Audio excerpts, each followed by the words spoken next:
shoulder and curled his hand around his tooth. "Let's just cut him," the bearish man whispered. "I told you he was too weak.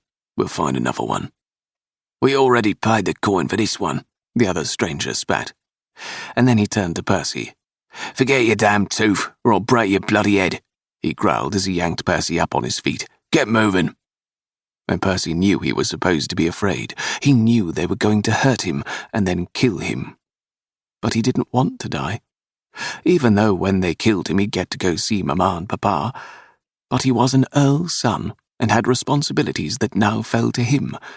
Papa was now in heaven, and Percy was all that remained of the Northrop line. "Let me go," Percy whispered, and when the ugly stranger tightened his hold, Percy used all the energy he had to fight. "I said let me go." Except they weren't impressed. They merely laughed. Anger shot through Percy.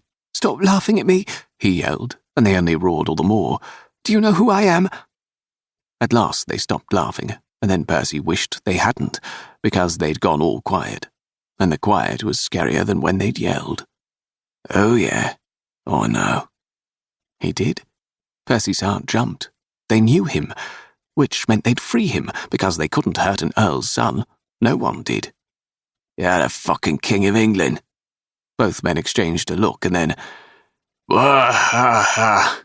The bear of a man bent over and clutched his side. They were laughing at him. No one had ever dared laugh at Percy's father, but these men, these ugly, stupid, dirty strangers, would make fun of Percy. All the rage and pain and heartache he'd felt snapped him. "I said stop laughing at me," he cried, and with all the energy he could manage, he rushed at the pair of brutes. One of the men easily caught Percy by the thin shirt he'd been given, lifting him by its front and raising him so that they were at eye level. He stared at Percy for a long time. Close as they were, the smell of the other man burnt Percy's nose and stung his eyes, putrid, like the sick that he'd thrown up. "Put me down, I demand it." Percy had never heard his papa be mean to anyone, but he had heard him use big words and make demands, and people always listened. "You hear that, Sparky? The bloody king demands it." Sparky? What a silly name for a man who looked like a bear. Sparky's bug-like eyes went wide. "I heard him, Penge." And then the pair of strangers burst out laughing. Percy cried out as Penge set him down so hard his knees buckled and he hit the ground again. The tooth slipped free of his hand, and his cheek pressed to the wet stones. Percy stretched his fingers, reaching for it. "Boy's mad," the bear, Sparky, was saying. "I am any use to anyone, and certainly I ain't going to be of use to him." Him? Who is him? And Percy quite decided then that he didn't want to be of use to anyone who knew these men. "We already paid coin for the little shite. Another mad king we have here in England. Let's go, your majesty. You have subjects to meet." And as the two men dragged him off, all his bravery faded. Tears fell once more, staining his cheeks. "I want to go home," he begged. "Please." Even if Mama and Papa weren't there, he wanted to go where it was safe and warm, and where people were kind.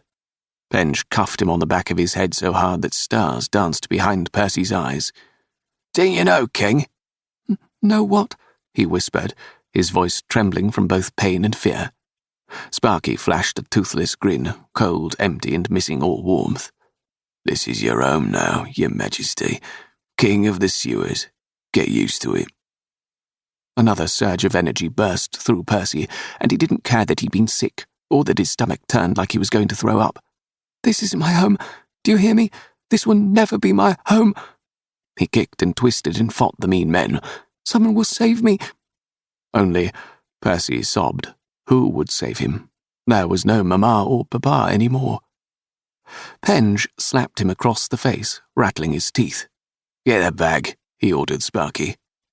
And this time, as the scratchy fabric was brought over his head and Percy was shoved inside and flung over one of the stranger's shoulders, he closed his eyes, grateful when the darkness crept in. "No one is coming for you. You hear me? Ain't no one looking for an orphan." That cruel threat echoed, coming as if from a distance, far, far away. Someone was coming. They had to be. He tried to speak the words aloud, but couldn't make his mouth move, or make a sound. Someone was. Percy closed his eyes.